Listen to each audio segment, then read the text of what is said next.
반갑습니다. 우리 형제자매들 한 주간도 잘 지내셨습니까? 오늘 예린이 예성이 근 한 달 만에 봤는데 그새 많이 컸더라고요. 또 우리 효림이도 사진으로 보니까 효림이가 이제 어린이가 돼 있었습니다. 효림이도 다 보고 싶고 우리 형제자매들 속히 다 함께 모여서 예배드리는 그날이 속히 오기를 기대하고 또 기도합니다. 우리 하나님 앞에 기도해서 이 코로나19가 속히 안정이 되고 일상이 회복되는 귀한 역사가 있고 그 가운데 우리 함께 모여서 자유롭게 예배드리는 날이 속히 오기를 소망하며 우리 함께 계속 기도했으면 좋겠습니다. 우리 함께 찬양함으로 우리 예배를 시작하도록 하겠습니다.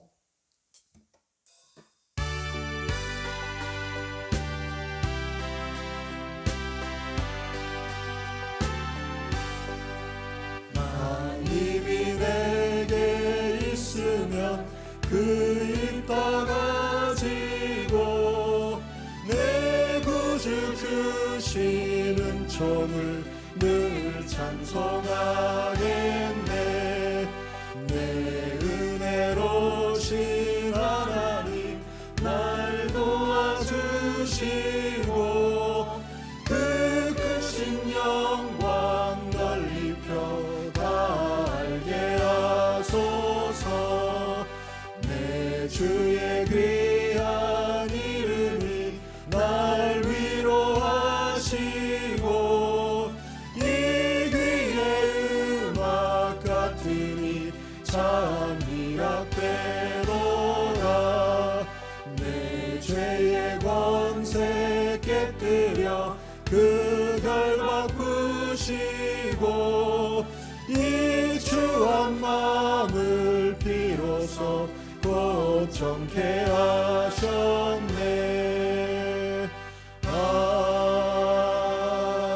아멘. 예수 우리 왕이여 한 번 더 한 곡 더 찬양하겠습니다.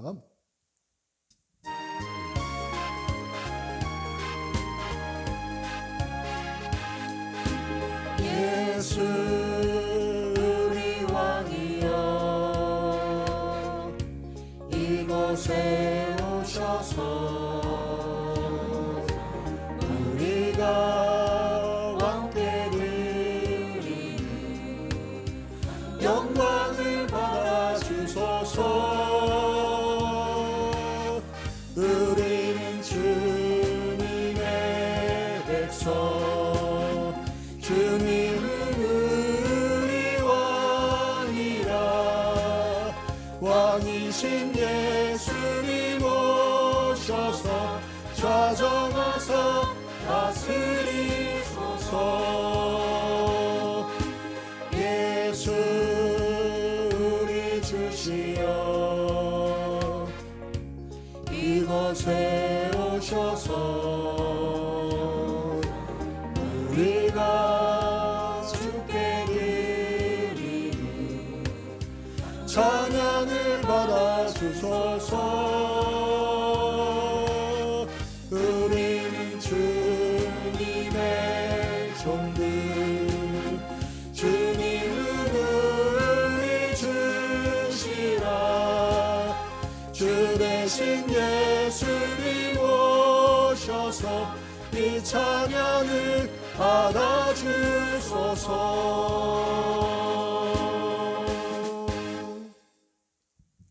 우리를 대표해서 우리 서예은 자매 기도해 주시겠습니다. 함께 기도하겠습니다. 하나님 아버지, 오늘도 각자의 처소에서 예배드릴 수 있게 하심에 감사드립니다.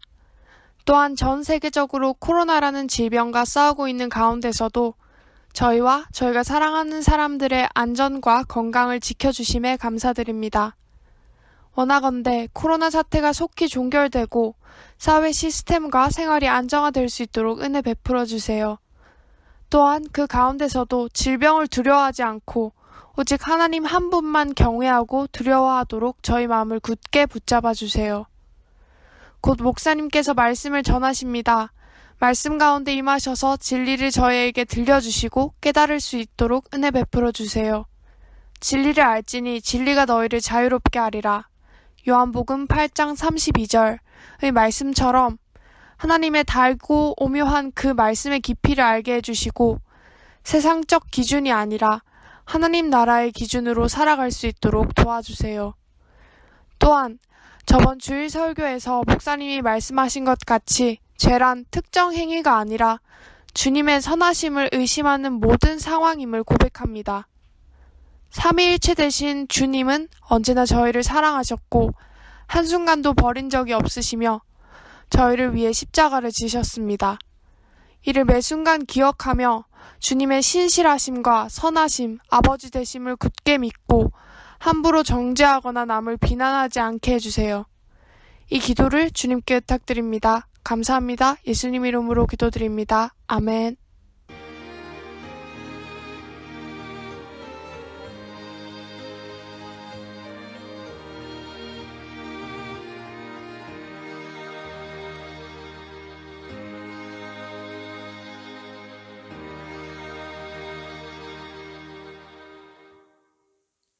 다 함께 사도신경으로 신앙 고백하겠습니다. 나는 전능하신 아버지 하나님 천지의 창조주를 믿습니다. 나는 그의 유일하신 아들 우리 주 예수 그리스도를 믿습니다. 그는 성령으로 잉태되어 동정녀 마리아에게서 나시고 본디오 빌라도에게 고난을 받아 십자가에 못 박혀 죽으시고 장사된 지 사흘 만에 죽은 자 가운데서 다시 살아나셨으며 하늘에 오르시어 전능하신 아버지 하나님 우편에 앉아 계시다가 거기로부터 살아있는 자와 죽은 자를 심판하러 오십니다. 나는 성령을 믿으며 거룩한 공교회와 성도의 교제와 죄를 용서받는 것과 몸의 부활과 영생을 믿습니다. 아멘. 오늘 하나님 말씀 함께 봉독하겠습니다. 제가 한 절, 우리 형제자매들이 한 절 같이 교독하겠습니다. 창세기 3장 7절로 13절 하나님 말씀입니다. 제가 먼저 읽겠습니다. 이에 그들의 눈이 밝아져 자기들이 벗은 줄을 알고 무화과 나무 잎을 엮어 치마로 삼았더라. 그들이 그날 바람이 불 때 동산에 거니시는 여호와 하나님의 소리를 듣고 아담과 그의 아내가 여호와 하나님의 낯을 피하여 동산 나무 사이에 숨은지라. 여호와 하나님이 아담을 부르시며 그에게 이르시되 내가 어디 있느냐. 이르되 내가 동산에서 하나님의 소리를 듣고 내가 벗었으므로 두려워하여 숨었나이다. 이르시되 누가 너의 벗었음을 내게 알렸느냐. 내가 내게 먹지 말라 명한 그 나무 열매를 네가 먹었느냐. 아담이 이르되 하나님이 주셔서 나와 함께 있게 하신 여자 그가 그 나무 열매를 내게 주므로 내가 먹었나이다. 같이 읽겠습니다. 여호와 하나님이 여자에게 이르시되 네가 어찌하여 이렇게 하였느냐. 여자가 이르되 뱀이 나를 깨므로 내가 먹었나이다. 아멘. 오늘은 죄가 초래한 결과라는 제목으로 말씀을 함께 생각해 보겠습니다. 지금까지 살펴본 대로 사람은 모든 피조물 가운데 유일하게 하나님의 형상대로 지음을 받았습니다. 그리고 유일하게 하나님과 사랑의 교제를 나누면서 살 수 있는 존재였습니다. 하지만 사람은 범죄하여 타락하고 말았습니다. 하나님은 인간을 사랑하셨기 때문에 선악과를 두시고 금지하셨지만 인간은 하나님의 선의를 왜곡하고 뱀에게 속아서 먹어버렸습니다. 그리고 나서 이 세상에 악이 들어오게 되었습니다. 그 악은 우리가 지금 겪고 있는 것입니다. 우리는 죄를 지어 자신과 다른 사람들에게 고통을 줍니다.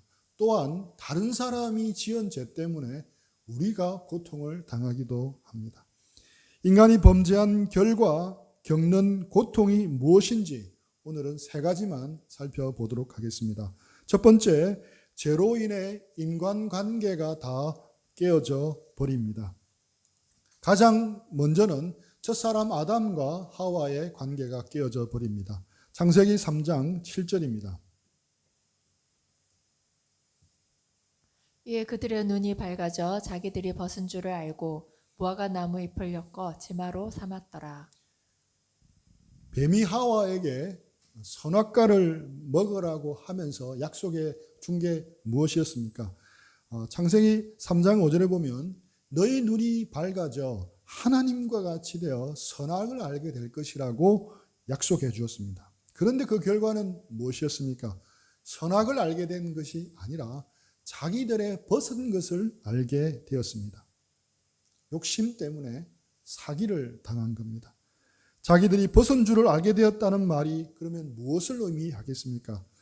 창세기 2장 25절 말씀입니다. 아담과 그의 아내 두 사람이 벌거벗었으나 부끄러워하지 아니하니라.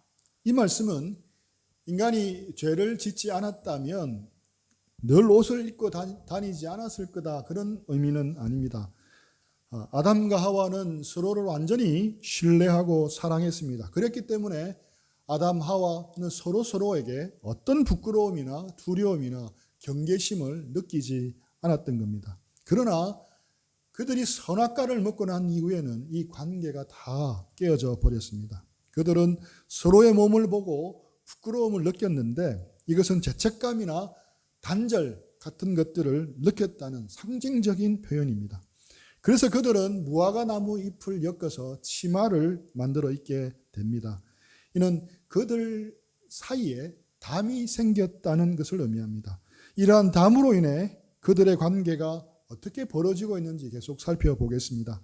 하나님께서 나타나셔서 왜 선악과를 먹었는지 아담에게 추궁하시자 아담이 대답을 합니다. 창세기 3장 12절입니다. 아담이 이르되 하나님이 주셔서 나와 함께 있게 하신 여자 그가 그 나무 열매를 내게 주므로 내가 먹었나이다. 하나님에게 아담은 제가 아니고 제입니다 라고 말합니다. 아마 하와 보기에 민망해서 직접 손가락으로 가리키기보다는 눈을 옆으로 살짝 돌리며 턱을 들어서 가리켰으리라 생각합니다. 자신이 저지른 잘못에 대해서 하와 탓으로 돌리고 있습니다. 사실 이 문제의 최종 책임은 아담에게 있습니다. 선악과를 먹지 말라고 명령을 직접 들은 것은 아담이었습니다.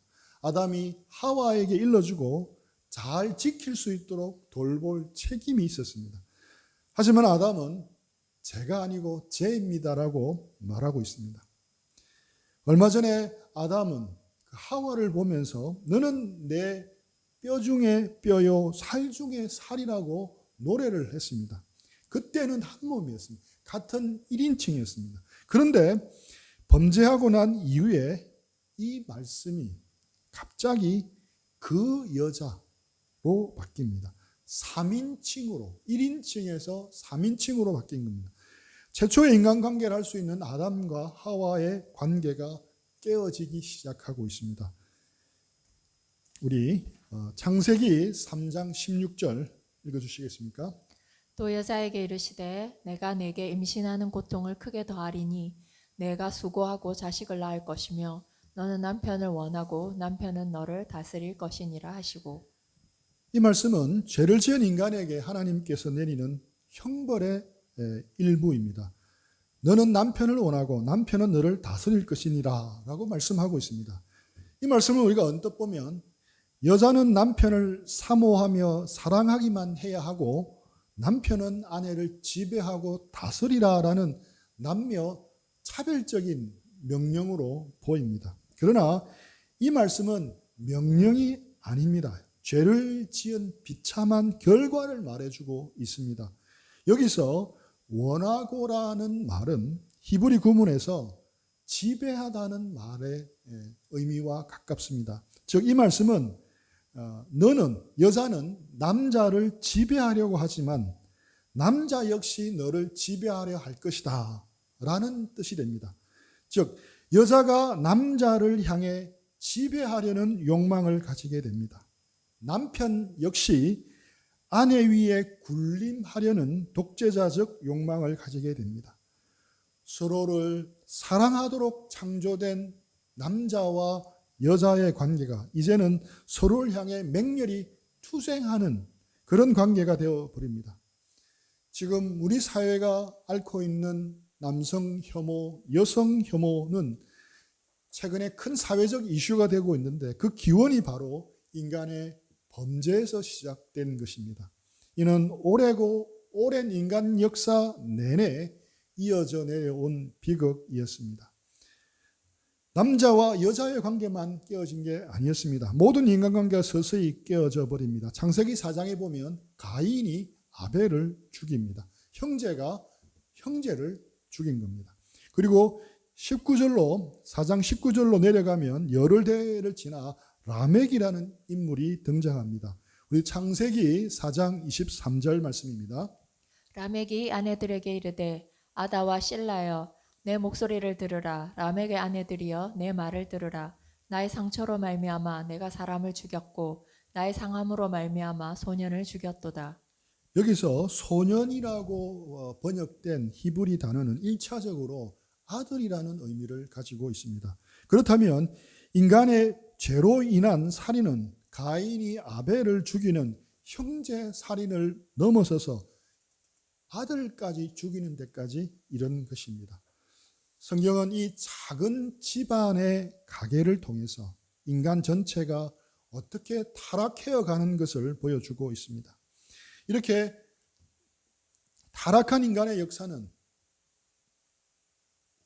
계속 이어져 내려오면서 서로를 무시하고 죽이기 시작했고 서로를 괴롭히기 시작했습니다. 인간의 역사를 어떻게 보면 살인의 역사라고도 할 수 있습니다. 물리적인 살인만이 아닙니다. 학대하고 차별하고 무시하고 미워하는 것은 또 다른 형태의 살인이라고 할 수 있습니다. 불공평하게 대하고 악한 제도를 통해서도 죽이는 것입니다. 이것은 인류 역사 내내 이어져 내려온 현상입니다. 인간의 범죄가 우리가 겪고 있는 인간관계 및 인격 장애의 근본 원인이라는 겁니다. 죄악은 참으로 인간과 인간의 사이를 갈라놓고 말았습니다. 둘째, 죄로 인해 인간과 자연 만물과의 관계도 다 깨어져 버렸습니다. 우리 창세기 3장 17절 18절 말씀입니다. 같이 한번 읽어보겠습니다. 아담에게 이르시되 내가 내 아내의 말을 듣고 내가 내게 먹지 말라 한 나무의 열매를 먹었은즉 땅은 너로 말미암아 저주를 받고 너는 내 평생에 수고하여야 그 소산을 먹으리라. 18절 땅이 내게 가시덤불과 엉겅퀴를 낼 것이라. 네가 먹을 것은 밭의 채소인지. 죄는 단순히 아담과 하와의 관계에게만 영향을 끼친 것이 아니었습니다. 땅도 아담으로 말미암아 저주를 같이 받게 됩니다. 마치 바이러스가 침투하여 온몸을 병들게 하는 것처럼 온 우주에 그 죄가 영향을 미쳤습니다. 조화롭고 아름다운 세상은 이때부터 망가졌습니다. 사람들은 돌아보아야 할 자연을 자신의 욕망을 위해서 훼손하고 망가뜨리기 시작했습니다. 자연도 서로를 파괴하고 죽이며 잡아먹기 시작했습니다. 또한 인간의 뜻을 따라 순종하며 따르던 모든 자연 만물은 인간을 죽이고 위협하는 두려운 존재가 되었습니다. 자연과 인간이 서로가 서로를 두려워하게 되었습니다. 인간은 자연을 가장 크게 파괴하고 멸종시키는 주범입니다. 또한 인간은 아직도 화산, 지진이나 해일 등의 천재지변을 제대로 감당할 능력이 없습니다. 제 때문에 세상은 말 그대로 망해버린 겁니다. 로마서 8장 21절 22절에도 나옵니다. 읽어보겠습니다. 그 바라는 것은 피조물도 썩어짐의 종노릇한 데서 해방되어 하나님의 자녀들의 영광의 자유에 이르는 것이니라. 피조물이 다 이제까지 함께 탄식하며 함께 고통을 겪고 있는 것을 우리가 아느니라. 성경은 지금 모든 피조물이 썩어짐의 종노릇하고 있다고 말하며 다 함께 탄식하며 고통을 겪고 있다고 말합니다. 세 번째, 죄로 인해서 하나님과의 관계가 깨어져 버렸습니다. 죄로 인해 인간과 하나님과의 관계가 깨어진 겁니다. 사실상 아담과 하와가 죄를 지음으로 당한 가장 큰 고통은 바로 하나님과 우리와의 관계가 깨어진 것입니다. 끊어진 것입니다. 창세기 3장 8절 말씀입니다. 그들이 그날 바람이 불 때 동산에 거니시는 여호와 하나님의 소리를 듣고 아담과 그의 아내가 여호와 하나님의 낯을 피하여 동산 나무 사이에 숨은지라. 그들은 숨었습니다. 하나님의 동산에서 하나님을 만나서 늘 행복하게 교제하며 살던 그들이 숨어버렸습니다. 하나님으로부터 지금 도망치고 있는 겁니다. 창세기 3장 9절 여호와 하나님이 아담을 부르시며 그에게 이르시되 내가 어디 있느냐? 네가 어디 있느냐? 이 질문은 하나님께서 아담을 찾지 못해서 하시는 질문이 아닙니다. 이제 하나님과 아담의 관계가 멀어졌다는 것을 나타내는 말씀입니다. 아담은 두려워서 숨었다라고 말하고 또한 자신이 선악과를 먹었다라고 고백합니다. 그리고 또 핑계를 댑니다. 12절 말씀입니다. 아담이 이르되 하나님이 주셔서 나와 함께 있게 하신 여자 그가 그 나무 열매를 내게 주므로 내가 먹었나이다. 아담은 자기 잘못을 하와의 탓으로 돌리면서 하나님이 주셔서라는 말을 덧붙입니다. 하나님이 그런 여자를 주셔서 죄를 짓게 되었습니다. 라고 말하는 셈입니다. 자기가 죄를 지어진 것이 하나님 때문이라고 은근히 주장하고 있습니다. 그래서 하나님께서 하와에게도 물어보십니다. 창세기 3장 13절 말씀입니다. 여호와 하나님이 여자에게 이르시되 내가 어찌하여 이렇게 하였느냐? 여자가 이르되 뱀이 나를 꿰므로 내가 먹었나이다. 네가 어찌하여 이렇게 하였느냐? 그러자 하와는 뱀의 탓으로 돌립니다. 뱀이 나를 꿰므로 내가 먹었나이다. 하와도 결국은 뱀을 창조하신 하나님 탓하고 있는 겁니다. 즉, 둘 다 모두 하나님께 죄를 지었지만 하나님을 탓하고 있습니다. 우리도 마찬가지입니다. 우리 역시 이 이야기를 들을 때마다 생각을 합니다. 왜 하나님이 굳이 선악을 알게 하는 나무를 만들어 인간이 범죄하도록 만들었는가 하는 의문을 늘 가집니다. 인간의 죄에 대해서 가르칠 때마다 단골처럼 나오는 질문입니다. 몇 가지 각도에서 설명하고 할 수 있지만 오늘은 한 가지 면에서만 말씀을 드리겠습니다. 결론적으로 선악을 알게 하는 나무는 우리를 사랑하셨기 때문에 만들었습니다. 우리에게 꼭 필요해서 만드신 겁니다. 우리의 유익을 위해서 만드신 겁니다. 한번 이유를 설명해 보겠습니다. 하나님께서 이 세상 모든 것을 만드셨습니다. 그리고 사람에게 만드신 모든 것을 다스리라고 했습니다. 그런데 여기서 문제가 생길 수가 있습니다. 바로 착각의 문제입니다. 유일하게 피조물 중에 우리는 유일하게 하나님의 형상대로 지음을 받았기 때문에 착각할 수가 있습니다. 마치 우리가 하나님인 것처럼 또 우리가 주인인 것처럼 착각할 수 있는 겁니다. 하나님이 세상을 만드시고 만든 세상을 우리에게 맡기니 잘못하면 이 모든 것이 내가 만들었고 내 것인 줄 알고 착각한다는 겁니다. 그래서 하나님은 선악을 알게 하는 나무를 만드셔서 우리가 기억하도록 도와주신 겁니다. 뭘 기억해야 하느냐? 우리가 하나님의 형상대로 지음받았지만 우리 위에는 하나님이 계신다. 무지무능한 우리 위에 전지전능한 하나님이 계신다. 우리에게 명령한 분이 계신다. 우리가 해야 할 것과 하지 말아야 될 것을 판단하시고 지시하는 분이 계신다. 이것들을 우리가 기억하라고 만드신 겁니다. 무지무능한 사람을 지도자로 뽑으면 따르는 사람에게 큰 고통이 따릅니다. 멀리는 우리의 역사를 봐도 그렇고 가까이는 이전 대통령을 봐도 우리가 익히 잘 알고 있는 바입니다.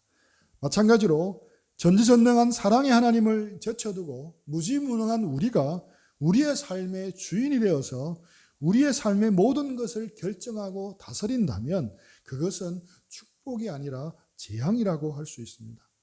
이것은 마치 예성이에게 페라리 스포츠카 키를 맡기면서 마음대로 타고 다니라고 하는 것과 같습니다.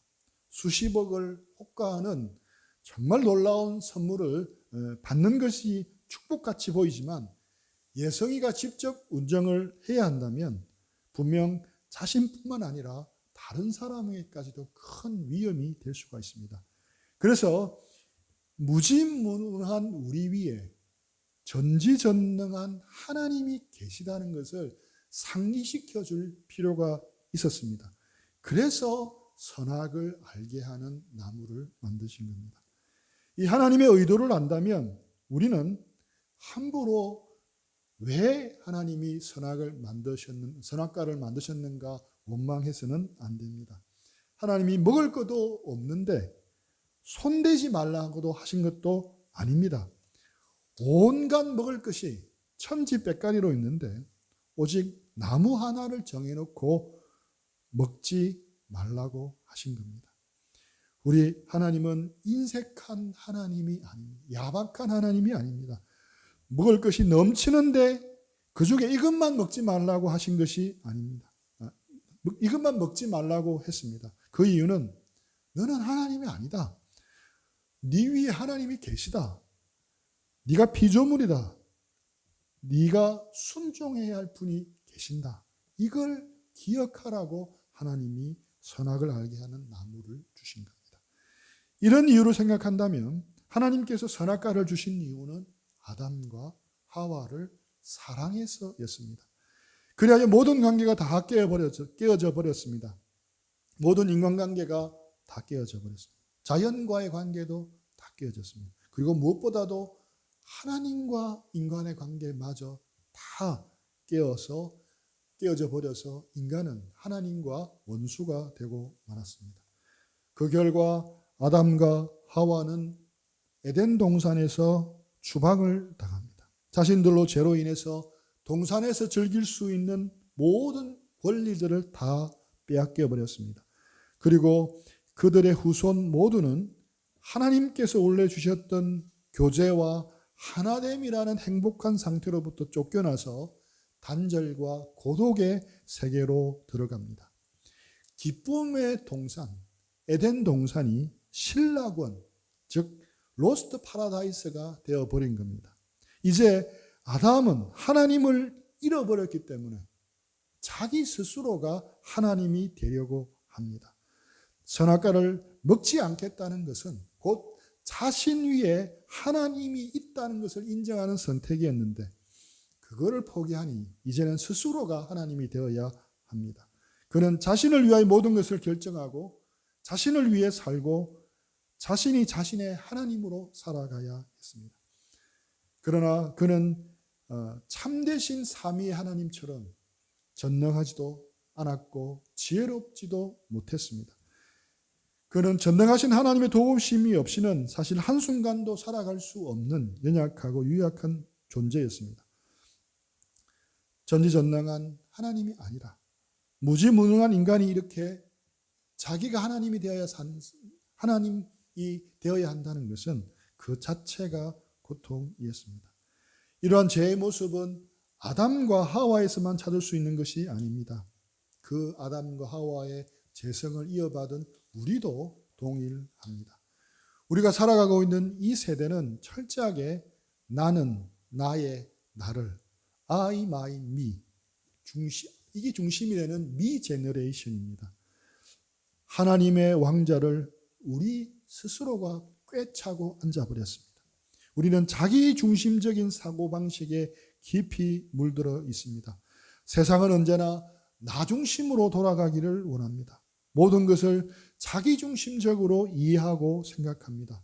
아담과 하와가 범죄하고 난 전형적인 인간의 모습입니다. 마치 중세 천동설을 믿고 있었던 사람들처럼 나는 가만히 있고 이 세상 모든 것이 하늘이 나를 중심으로 움직인다고 생각하는 겁니다.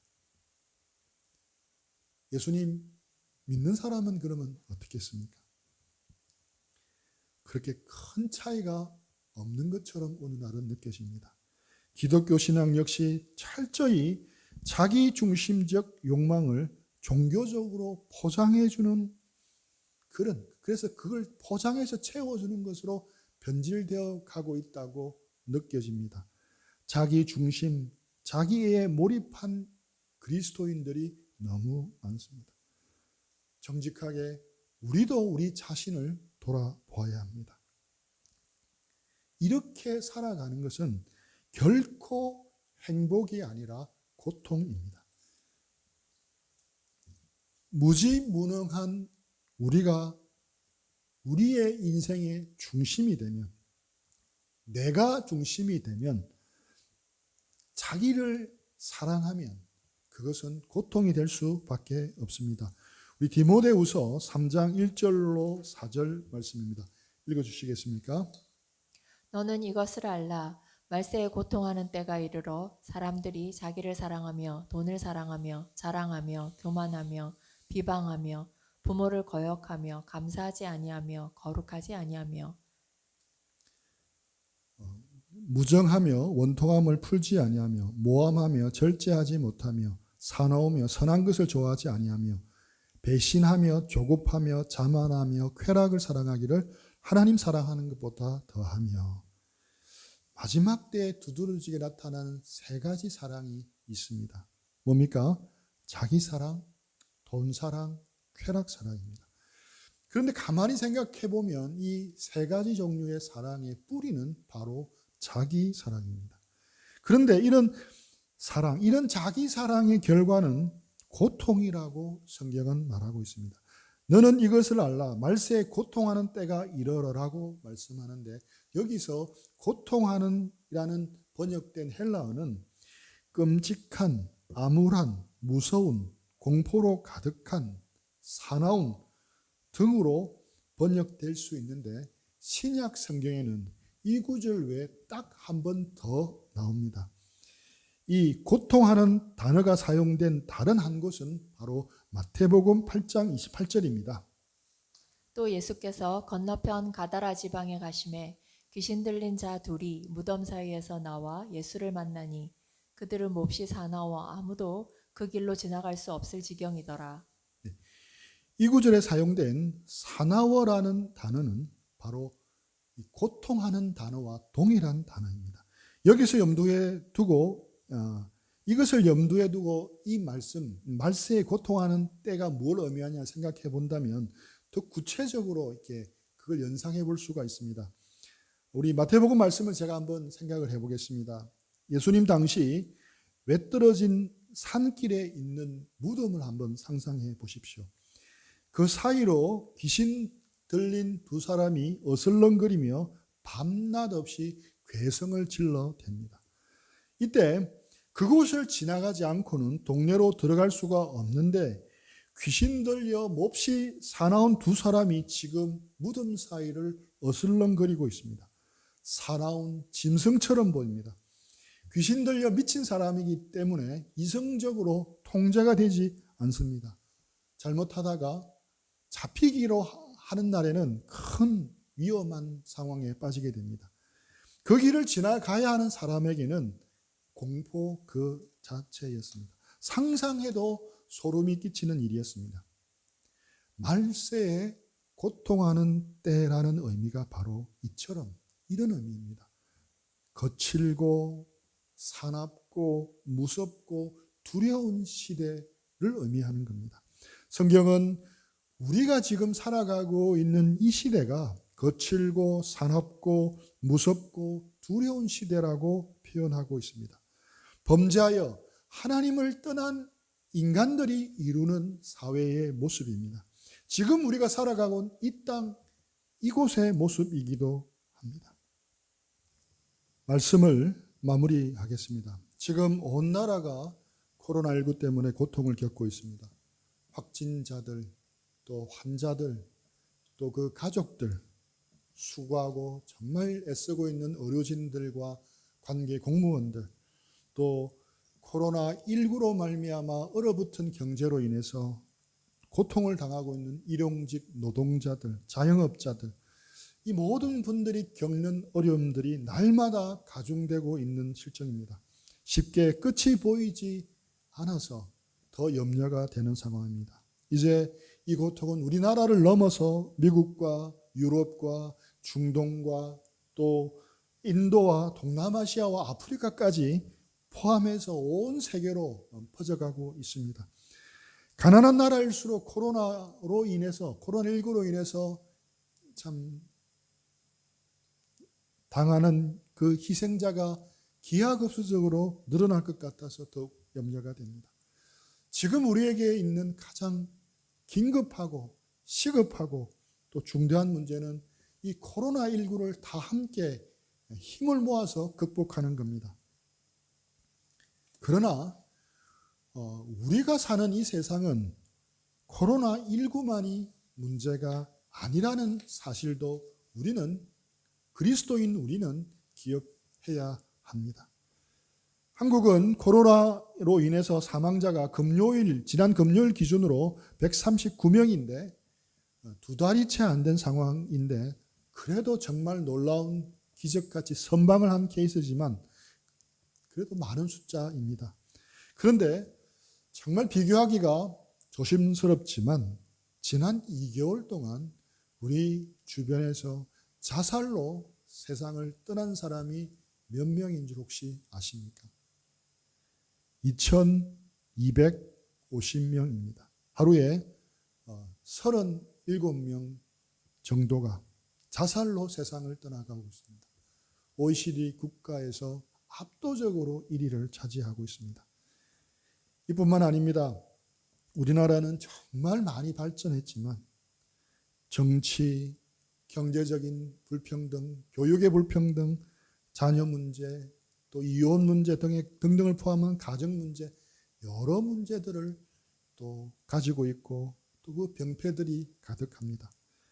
이 땅을 살아가는 우리 크리스찬들은 이 사회가 보다 살기 좋은 사회가 되기 위해서 제도를 개선하고 구조를 바꾸는 일에 우리 모두 힘을 다해서 노력해야 합니다. 이것은 우리의 그리스도인들의 사명이기도 합니다.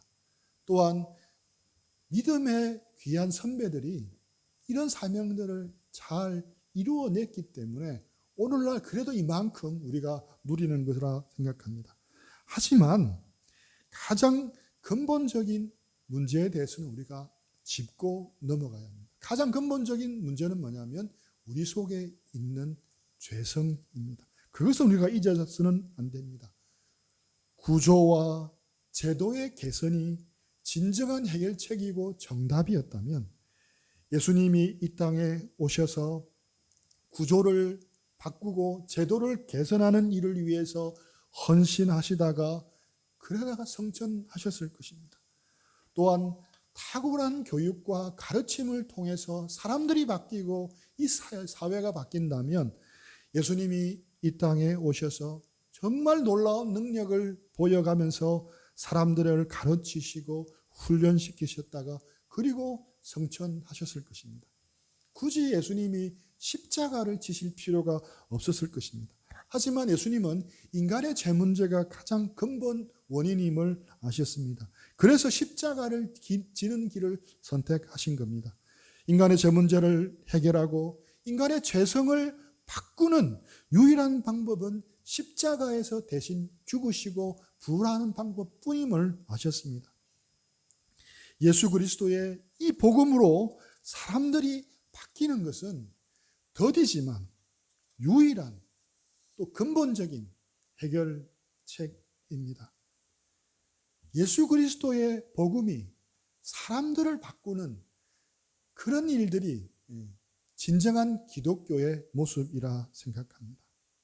얼마 전 페이스북에서 이탈리아 아마 의료진 같은데 그분이 적은 글을 한번 읽어드리겠습니다. 2주 전까지만 해도 나와 동료들은 무신론자들이었습니다. 우리는 의사이기 때문에 그것은 자연스러운 일이었습니다. 우리는 과학이 하나님의 존재를 배제한다고 배웠습니다. 나는 나의 부모님들이 교회 가는 것을 비웃었습니다. 9일 전에 75세가 된 한 목회자분이 병원에 입원했습니다. 그는 친절한 사람이었습니다. 그는 호흡하는데 심각한 어려움을 가지고 있었습니다. 그런데도 그는 성경을 가지고 있었고 죽어가는 환자들의 손을 붙잡고 그 성경을 그들에게 읽어 주었습니다. 그 모습은 우리에게 감명을 주었습니다. 우리 의사들은 모두 지쳤고 낙심했고 정신적으로나 육체적으로 끝장이 나 있었습니다. 우리는 시간이 있을 때 그 목회자분의 말씀을 들었습니다. 우리는 한계에 도달했습니다. 더 이상 아무것도 할 수가 없습니다. 사람들이 매일매일 죽어가고 있습니다. 기진맥진하고 있습니다. 우리 동료 중 2명이 죽었고 다른 동료들은 감염되었습니다. 우리는 하나님께 도와달라고 기도하기를 시작해야 한다는 것을 깨달았습니다. 우리는 쉬는 시간 몇 분이 생길 때 기도합니다. 나와 동료들이 서로 이야기할 때 우리는 이 사실을 믿을 수가 없었습니다. 비록 우리는 언젠가 격렬한 불신자들이었지만 우리는 이제 매일 평안을 구하고 있으며 주님께 우리 병자들을 돕는 일을 계속해 나갈 수 있도록 도와달라고 기도합니다. 어제 그 75세 된 목회자분이 죽음을 맞이했습니다. 3주 동안 여기에서 120명 이상의 사망을 보았음에도 불구하고 우리는 무너져 내렸습니다. 그 목회자분이 자신의 상태와 우리의 어려움에도 불구하고 우리에게 평안을 가져다 주었습니다. 그 평안은 우리가 이제는 더 이상 찾을 수 없는 거라 생각했던 평안이었습니다. 그 목회자분은 주님께로 갔습니다. 그리고 만일 상황이 지금처럼 계속된다면 곧 우리도 그분을 따라갈 것입니다. 나는 6일 동안 집에 가지 못했습니다. 나는 마지막으로 식사한 것이 언제인지도 모르겠습니다. 나는 지구상의 나의 무가치함을 깨닫게 됩니다. 나는 내가 마지막으로 호흡을 쉴 때까지 다른 사람을 돕고 싶습니다. 비록 나는 고통받는 사람들과 나의 동료들의 죽음에 둘러싸여 있지만 내가 하나님께로 돌아왔다는 사실에 행복합니다. 저는 이거를 읽으면서 이 75세가 되신 이 목사님이 진정으로 예수 그리스도의 복음을 깨닫고 변화된 사람이라 생각합니다. 구조와 제도를 개선하여 보다 나은 사회를 만드는 일에도 우리가 최선을 다해야지만 또 교육과 훈련에도 힘써 드려야 하지만 근본적으로 복음만이 사람들을 변화시킬 수 있다는 것을 알아야 합니다. 우리의 재성은 마치 무좀처럼 뿌리가 깊어서 나은 듯 보여도 쉽게 바뀌지가 않습니다. 하나님이 성경에서 계시한 놀라운 복음의 비밀을 알고 깨닫고 누려갈 때 성령 안에서 우리가 진정으로 바뀔 수가 있는 겁니다. 제가 계속 거듭거듭 예수 그리스도의 복음에 대해서 반복해서 여러 각도로 말씀드리는 것은 이 복음만이 답이기 때문입니다. 예수 그리스도의 복음 안에서 성령의 능력으로 우리 자신 속에 있는 뿌리 깊은 재성부터 변화되어가는 복이 우리 모두에게서부터 시작되기를 축복합니다. 그래서 깨어진 우리의 여러 관계들부터 하나씩 회복되어가는 역사가 우리 수원팀 형제자매들로부터 시작되기를 축복합니다. 우리 들은 말씀 생각하면서 정리하고 적용하는 시간들을 드리겠습니다. 기도하면서 들은 말씀 생각하고 정리하고 적용했으면 좋겠습니다.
함께 295장 큰 죄에 빠진 나를 찬양하고 들은 말씀, 또 주신 말씀 가지고 한번 찬양하겠습니다.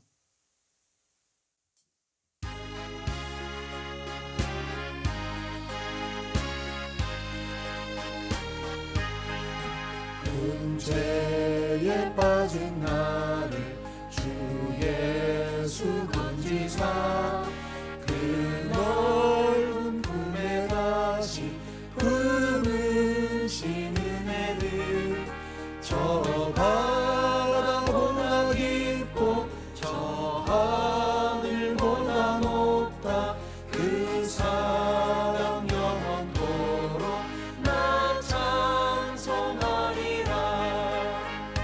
날로 더욱 귀하다 날로 더욱 귀하다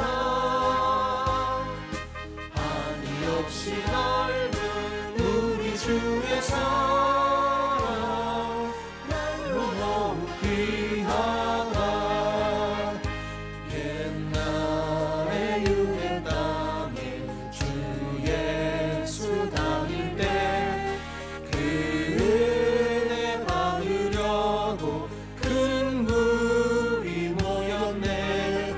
눈 먼 자 병든 자를 다 고쳐주셨으니 나 같은 죄인까지 그 은혜 받도다.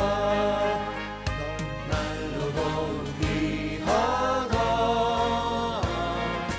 날로 더욱 귀하다 한이 없이 넓은 우리 주의 사랑 날로 더욱 귀하다. 주 크신 사랑으로 만 백성 위하여 그 십자가의 고난 다 받으셨으니 그 속죄 받은 성도 큰 소리 함께 높여 온 천지 울리도록 주 찬송하리라. 날로 더욱 귀하다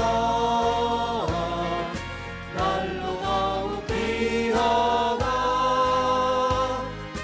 한이 없이 넓은 우리 주의 사랑 날로 더욱 귀하다.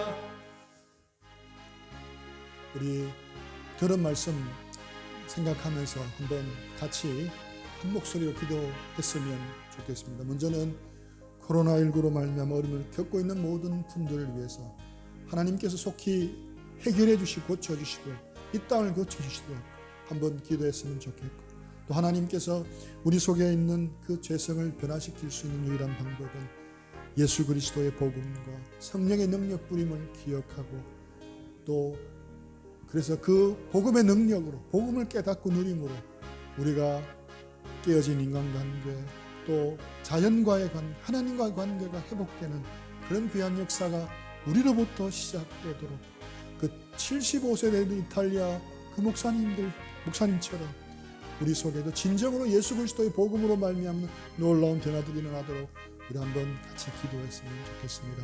기도하며 나가겠습니다. 기도하겠습니다. 하나님 아버지 감사합니다. 죄로 말미암아 인간과 인간의 관계가 깨어지고, 인간과 자연과의 관계가 깨어지고, 급기야는 살아계신 하나님과 원수가 되고 관계가 깨어졌던 것을 기억합니다. 하나님, 아담과 하와가 지었던 그 죄성이 우리 속에도 동일하게 있는 것을 기억합니다. 내 중심의 세계 속에 꺼지는 것을, 이제는 예수 그리스도의 복음으로 말미암아 우리가 새로 하신 일을 간절히 소원합니다. 주님의 은혜가 필요합니다. 주님의 능력이 필요합니다. 예수 그리스도의 복음을 저희들이 모두 더 깊이 깨닫기를 원합니다. 그 복음으로 말미암아 더 변화되기를 원합니다.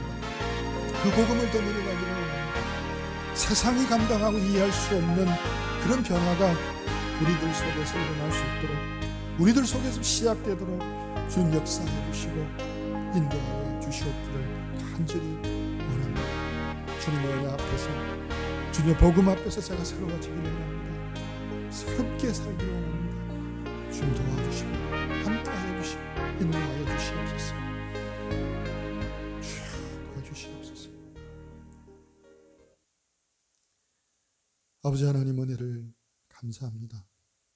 죄악으로 말미암아 인간과 인간의 관계가 깨어지고 인간과 자연 만물과의 관계가 깨어지고 급기야는 하나님과의 관계가 깨어져서 저희가 하나님과 원수되어 살아갔던 저희들이 있는데 예수 그리스도의 십자가의 죽으심과 부활하심으로 말미암아 우리의 모든 죄악을 사하시고 모든 죄값을 대속해 주시고 이제는 우리가 그 은혜로 성령의 능력으로 우리의 뿌리 깊은 죄성들을 하나하나 변화시켜가며 주님 앞에 나아갈 때 저희들 성장시켜 주시는 그 주님의 은혜 기억하며 감사하며 또 누려가기를 간절히 소원합니다.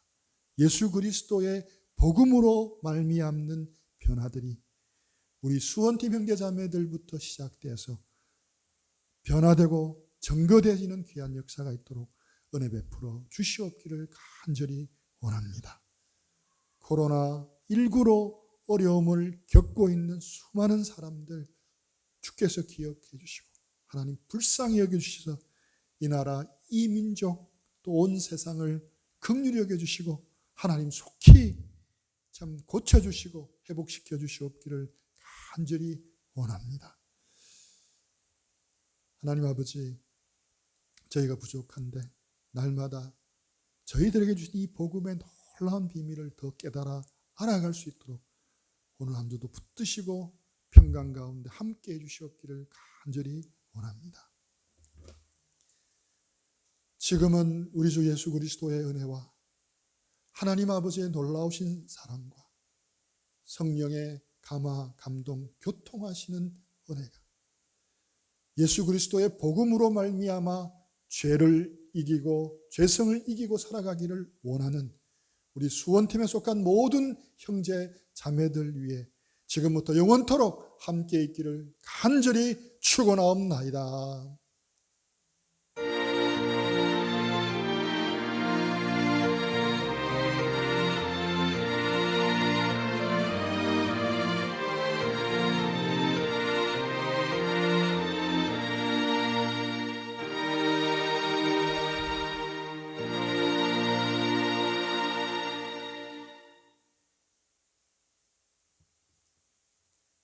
이상으로 우리 주일 예배를 마쳤습니다.